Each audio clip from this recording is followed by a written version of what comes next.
Let the teacher and me come out for a few seconds. When we talk about NCD, what exactly are we talking about?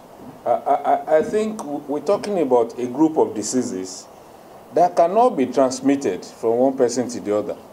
In other words, you cannot really acquire NCD just by sitting beside Kelechi or Professor Anuma.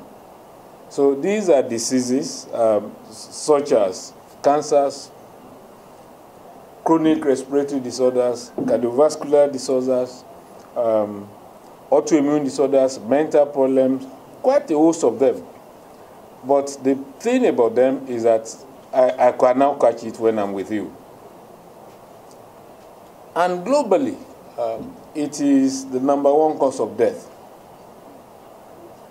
And if I can borrow from Dr. Nkpasanje, in 2016, WHO database indicated that there were 41 million deaths due to NCD, of 57 million people who died all over the world.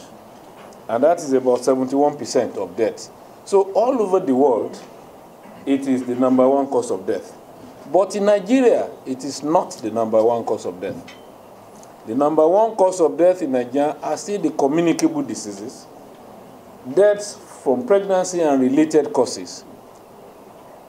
So those are the ones. So that's why for us, we say we are carrying a double burden of diseases in Nigeria. We still have communicable diseases. We're fighting that war. We've not succeeded. Now we have non-communicable joining it. And when we had trauma and accidents, some people even talk about triple burden of diseases. And that's why, for us, we must take everyone serious. We must take communicable diseases seriously. We must take non-communicable diseases seriously.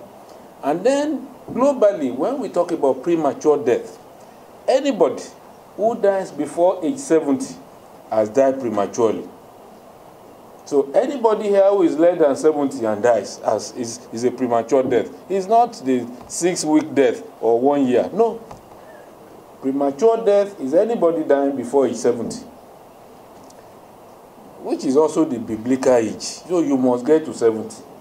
You must get to 80, 100, 120, or even 1,000 if it is possible.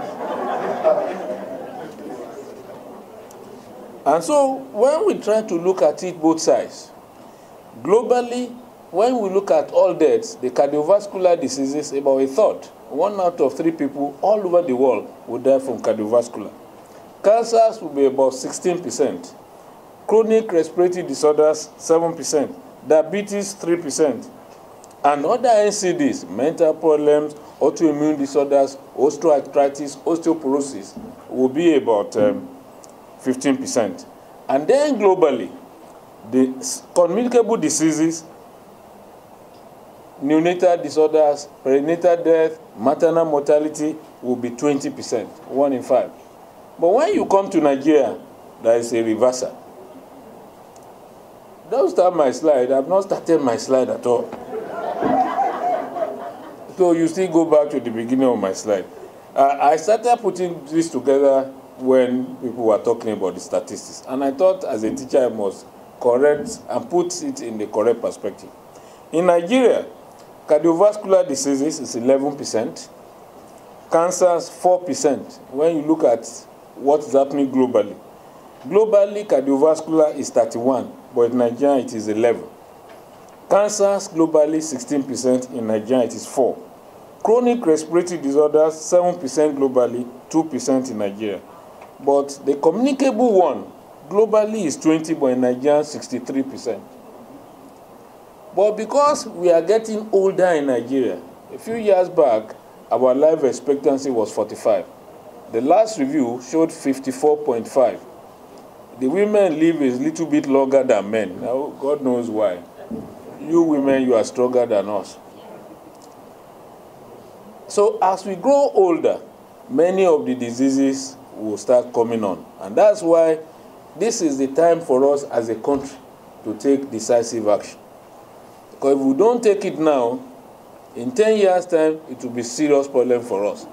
because that means the communicable diseases will still be battling with it, and then the non-communicable will then become a major explosion. And that's why we need to work very hard in Nigeria to manage these problems.